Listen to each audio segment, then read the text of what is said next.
ผู้ชมปี 2018 นี้ลาวเฮาได้เปิดปีท่องเที่ยวอย่างเป็นทางการหลายภาคส่วนก็ได้สร้างกิจกรรมต่างๆเพื่อเฮ็ดให้การท่องเที่ยวลาวมีสีสันสามารถดึงดูดเอานักท่องเที่ยวให้นับมื้อนับลายในนั้นได้เพิ่มสีสันบรรยากาศความประทับใจและการต้อนรับที่อบอุ่นด้วยรอยยิ้มให้แก่แขกคนนาเดียฟาร์มก็เป็นสถานที่ท่องเที่ยวแห่งหนึ่งในตัวเมืองนครหลวงเวียงจันทน์ที่ได้เปิดขึ้นเพื่อเป็นการซุกยู่ส่งเสริมการท่องเที่ยวมีสถานที่พักผ่อนที่น่าสนใจเหมาะแก่ครอบครัวหมู่เพื่อนและนักท่องเที่ยวภายในฟาร์มยังมีสัตว์หลายกว่า30ชนิดไว้ให้ได้ชมและทัศนศึกษา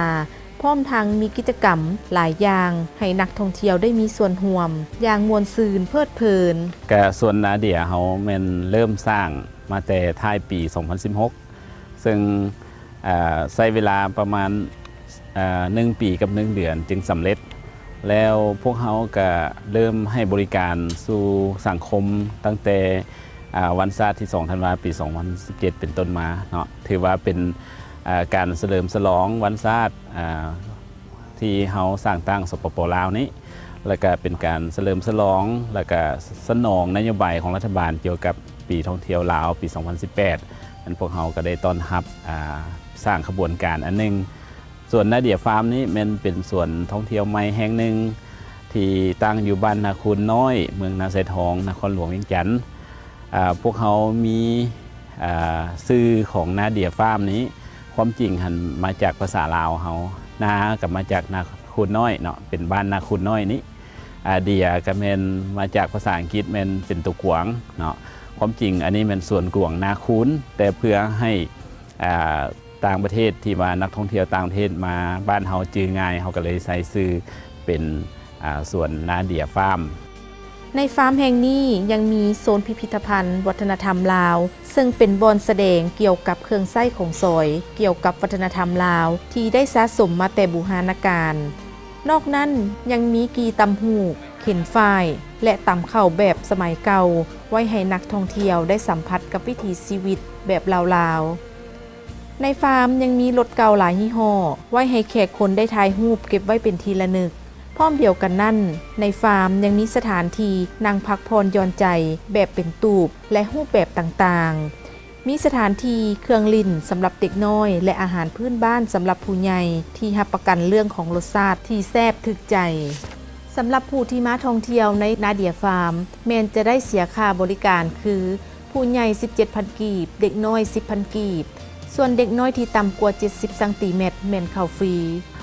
ก็ขอฝากนำพี่น้องชาวลาวทั่วประเทศหรือว่าพี่น้องต่างประเทศหรือว่าพี่น้องชาวลาวอยู่ต่างประเทศดำเนิน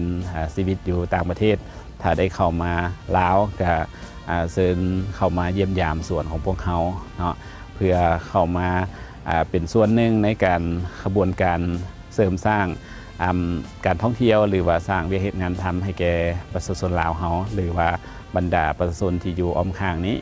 แล้วก็ขอฝากให้บรรดา